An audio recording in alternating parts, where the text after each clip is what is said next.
Hillman sets a screen, rolls to the basket. Gray. Welcome back to Clark USA fans. What you're about to hear isn't just another sports headline.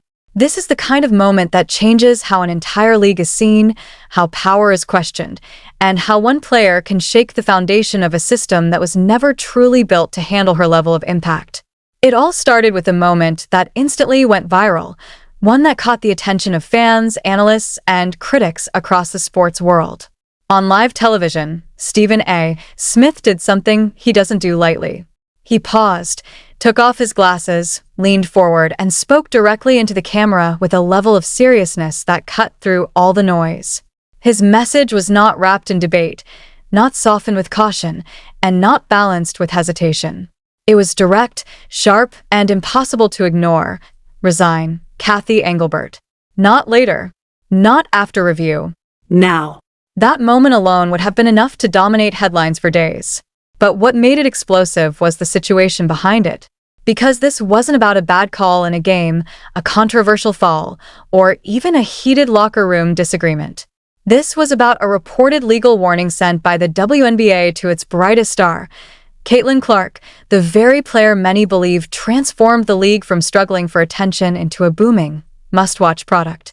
Let's break this down clearly, because the reality is even more shocking than the headlines suggest. Clark, who has become the face of women's basketball almost overnight, entered into a broadcasting partnership with NBC Universal, one of the largest media companies in the world. The deal itself? Completely normal. In fact, it's something we've seen countless times across sports history. Athletes step into media roles all the time. They analyze games, break down plays, promote the sport, and expand their brand beyond the court or field. It's not controversial. It's expected. Think about legends like Charles Barkley, who became a staple voice on television, or Shaquille O'Neal, who transitioned seamlessly into broadcasting. Tony Romo didn't just step into commentary, he redefined it. Even icons like Magic Johnson and Reggie Miller built second careers in front of the camera. None of them were hit with legal warnings. None of them were accused of conflicts of interest. None of them were told that promoting the sport they love could somehow harm the league they represent. But when it came to Caitlin Clark, everything suddenly changed. The league reportedly labeled her NBC deal as a conflict of interest. Let that sink in for a second. Not a violation of rules on the court. Not misconduct. Not anything remotely close to disciplinary territory. A broadcasting opportunity, where she talks about basketball, promotes women's sports, and reaches millions of viewers, was framed as a problem. And that's where the backlash truly began. Because the numbers don't lie. Before Clark arrived, the WNBA was struggling to find consistent viewership. Games averaged around 200,000 viewers, sometimes even less. It was a league fighting for relevance, fighting for airtime, and fighting to convince sponsors that it deserved a bigger stage. Then Clark entered the picture, and everything changed. Her rookie season didn't just bring attention, it brought a surge.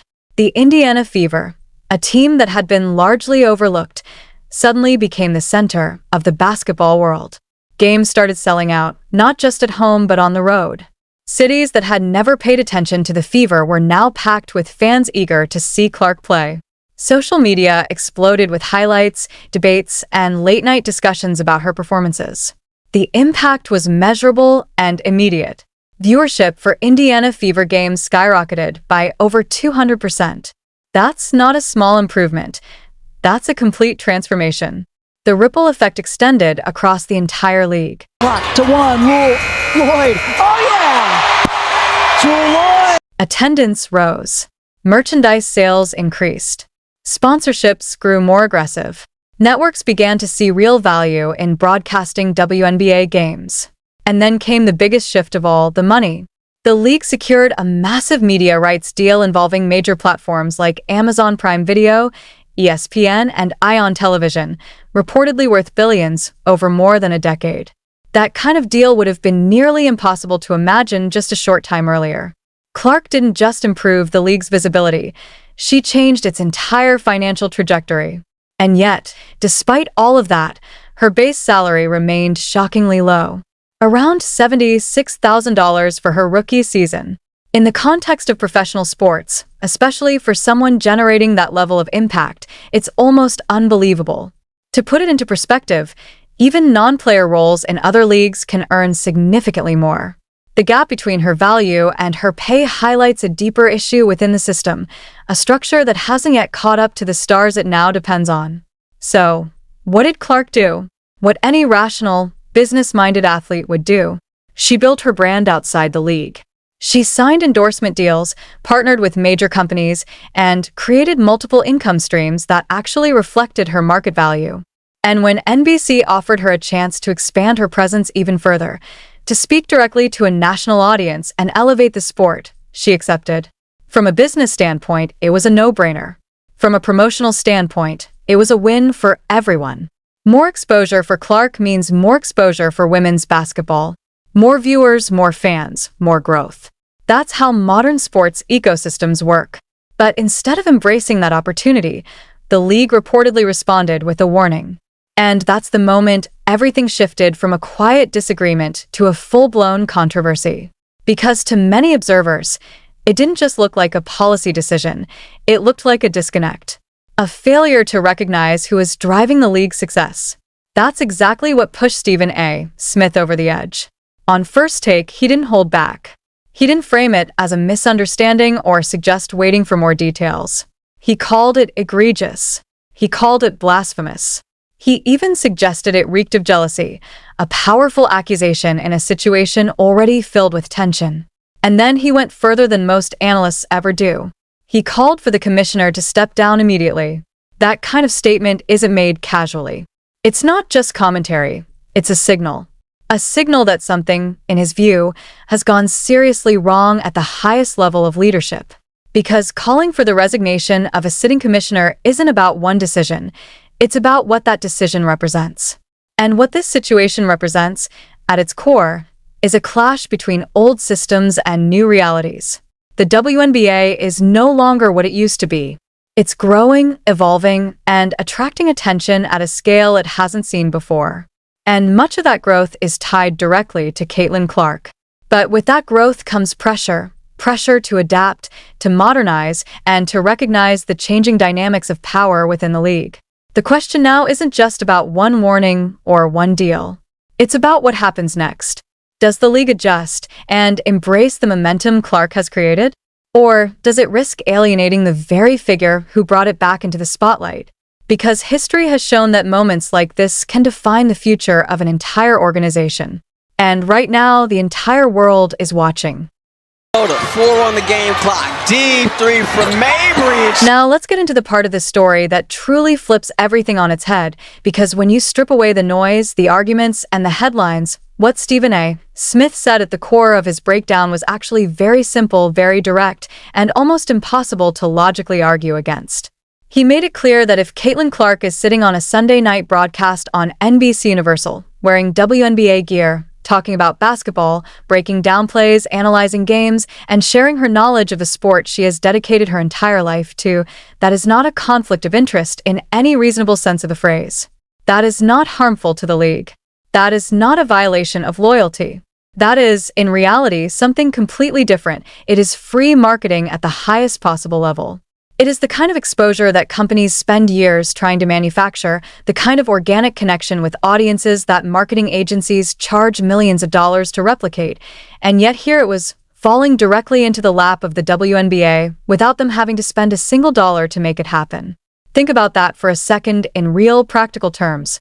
Marketing departments across professional sports leagues sit in boardrooms year after year trying to figure out how to reach mainstream audiences, how to build emotional connections with fans, how to turn casual viewers into loyal supporters. They design campaigns, hire consultants, run ads, push social media strategies, and invest heavily into branding, all in pursuit of the exact kind of attention that Caitlin Clark naturally commands every time she appears on screen.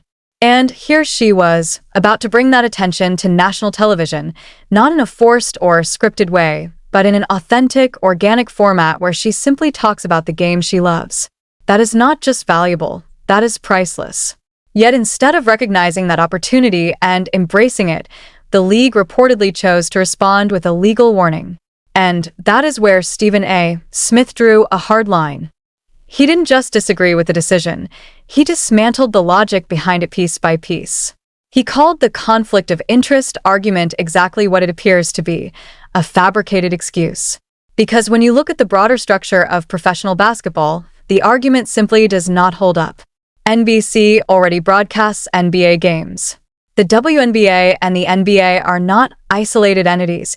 They are deeply connected through shared ownership structures, arena agreements, and overlapping media relationships. So if Clark is on NBC talking about basketball, she is not promoting a rival product. She is promoting the entire basketball ecosystem that the WNBA itself is a part of. There is no contradiction there.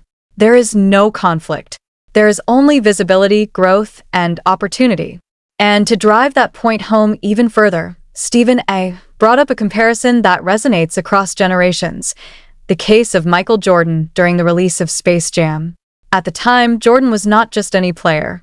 He was the face of the Chicago Bulls, the biggest global icon in sports, and the centerpiece of the NBA's success. She can't believe it! When he stepped into Hollywood and filmed a full-length movie alongside animated characters, it was a massive commercial move. But did the NBA step in and claim it was a conflict of interest? Did they send legal warnings? Did they question whether his outside ventures might distract from the league? Not even close.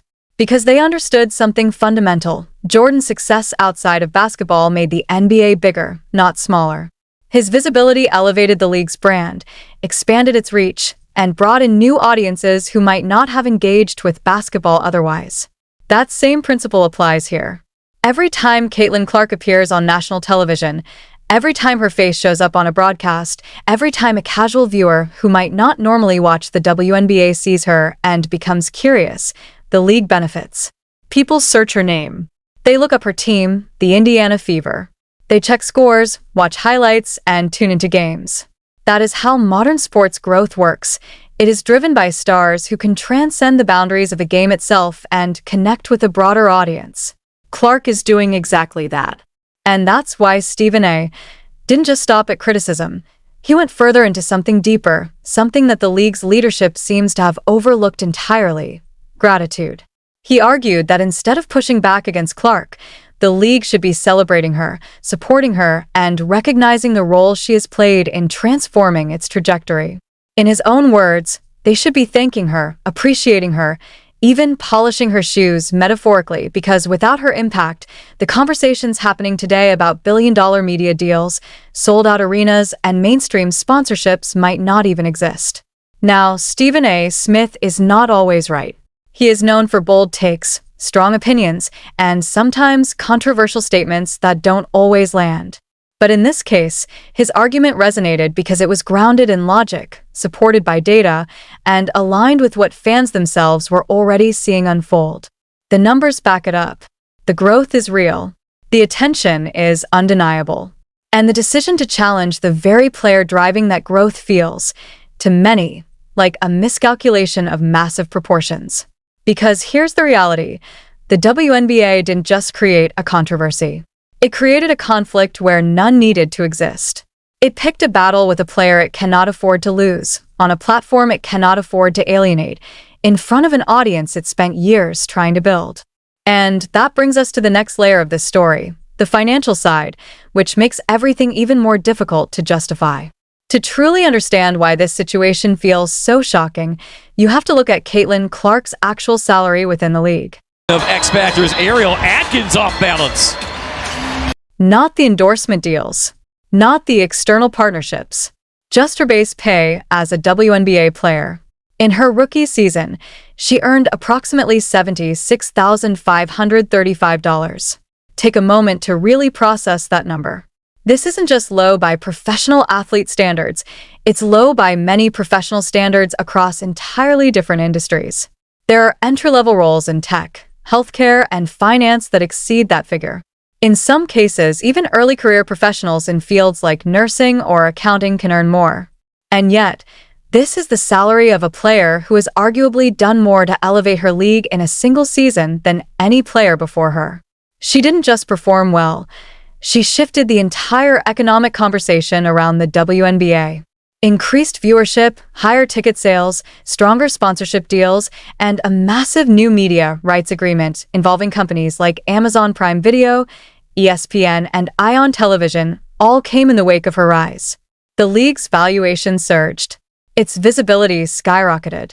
Its cultural relevance expanded. And still, her base salary remained the same. To put that into even sharper perspective, comparisons began circulating that highlighted just how disproportionate the situation is.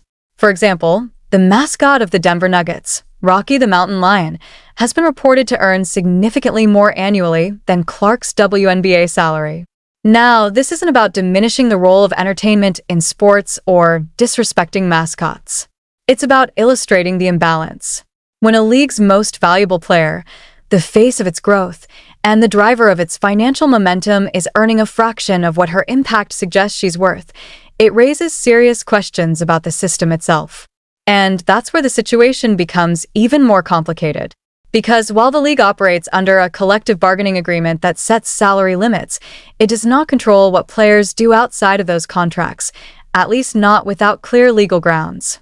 Clark's NBC deal reportedly represents a multi-million-dollar opportunity. A single appearance on national television could potentially earn her more than weeks or even months of her WNBA salary. From her perspective, this isn't just an opportunity, it's a necessity. It's a way to align her income with her actual market value. So imagine the situation from her point of view. You are contributing to the growth of an entire league. You are bringing in new fans, new revenue, and new attention. You are being paid the maximum allowed under the system, even though that system undervalues your impact. You go out, build your brand independently, and secure opportunities that reflect your true worth. And then, instead of support, you receive a warning suggesting that your success outside the league might be a problem. In almost any other profession, that scenario would be considered unreasonable. Employers do not typically claim control over what individuals do in their own time, especially when those activities do not interfere with their primary responsibilities. If anything, outside success is often encouraged. It reflects well on the organization and enhances its reputation. Legally, the argument against Clark's NBC deal appears weak as well. Given the interconnected nature of the NBA and WNBA, and the fact that NBC already broadcasts basketball content across both leagues, it becomes difficult to argue that her presence on the network creates a genuine conflict. Analysts who have examined similar situations suggest that enforcing such a claim in court would be extremely challenging. The logic simply doesn't hold up under scrutiny. But beneath all of this lies a deeper issue. One that goes beyond contracts, salaries, or legal interpretations. It speaks to how the league views its players, particularly those who rise above the system and redefine its boundaries. Because if an organization truly wants control over a player's external activities, there is a clear and established way to achieve that compensation. The last two games of this regular season is Citron takes and makes from deep. You pay for exclusivity. You offer contracts that reflect not just performance, but influence, branding power, and market reach. You don't impose restrictions without providing value in return. And that's why many observers believe this situation isn't purely about policy or legal concerns. It's about tension. It's about internal dynamics. It's about the reaction to a player whose rise has been so rapid, so impactful, and so visible that it has disrupted the established order within the league. Reports and observations suggest that not everyone has been comfortable with how quickly Clark has become the focal point of attention. Veteran players who have spent years building their careers under very different circumstances may feel overlooked as the spotlight shifts almost entirely to one individual. That tension has been building quietly, visible in interviews, in subtle comments, in body language during games, and in the tone of certain discussions. These are players who have endured the tougher years of the league, who traveled under less comfortable conditions, who played in front of smaller crowds, and who worked to keep the league alive long before it reached its current level of attention. Their frustration, whether spoken openly or not, is rooted in that history. And now, with Caitlin Clark at the center of everything, that history is colliding with the present in a way that the league must navigate carefully. Because this isn't just about one decision or one player.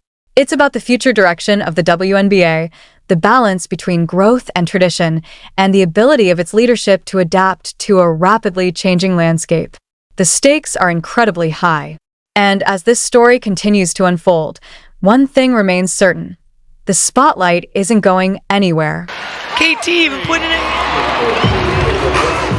Now here's where the story takes an even deeper and more emotional turn, because beyond the headlines, beyond the legal warnings, and beyond the viral reactions, there is a human side to all of this that cannot be ignored.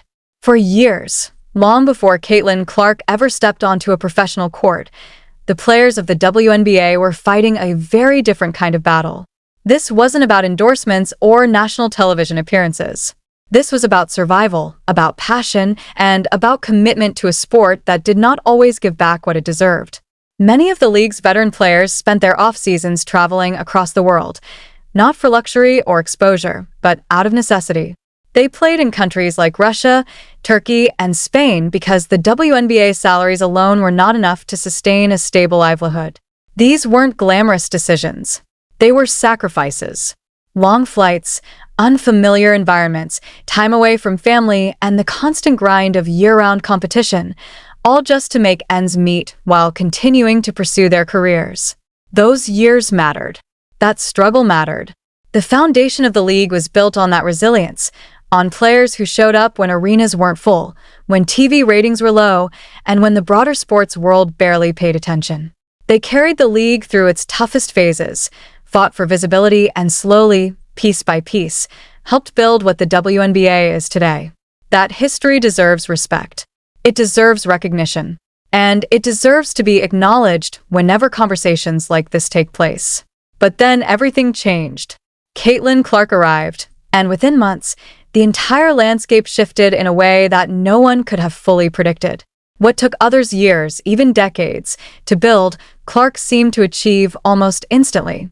She wasn't just another talented rookie. She was a cultural phenomenon. Within her first season, she was flying private, signing major endorsement deals, appearing on magazine covers, and becoming the face of a movement that extended far beyond basketball. Companies that had never seriously invested in women's sports suddenly lined up to partner with her. Media attention followed her everywhere. The spotlight that veterans had spent years trying to earn was now focused almost entirely on one player. The contrast was impossible to ignore. On one side, you had veterans who had dedicated their lives to the game, who had endured the hardest years, and who had built the league from the ground up. On the other side, you had a rookie who walked into that system and immediately operated on an entirely different level, financially, culturally, and commercially. That kind of disparity naturally creates tension. It's human. It's understandable. Watching someone younger come in and instantly achieve what you've been working toward for years can be difficult. It can create frustration, resentment, and a sense of imbalance that is hard to process. But here's the critical point. While those feelings are real and valid on a personal level, they cannot be the basis for decision-making at the leadership level. Emotions are not a strategy. Frustration is not policy. And yet, according to many interpretations of what unfolded, that is exactly what may have influenced the league's response. There was a growing sense among some veteran players that Clark needed to be treated like everyone else, that her rise should not place her above the structure that had governed the league for years. The idea was to reinforce equality, to send a message that no player, regardless of fame, endorsements, or popularity, operates outside the rules. On the surface, that sounds reasonable, but in practice, it becomes far more complicated. Because treating everyone the same does not always mean treating everyone fairly, especially when the impact and value of individuals differ so dramatically. And that's where the role of leadership becomes crucial.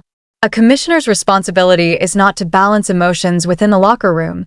It is to make decisions that ensure the long-term success and growth of the league.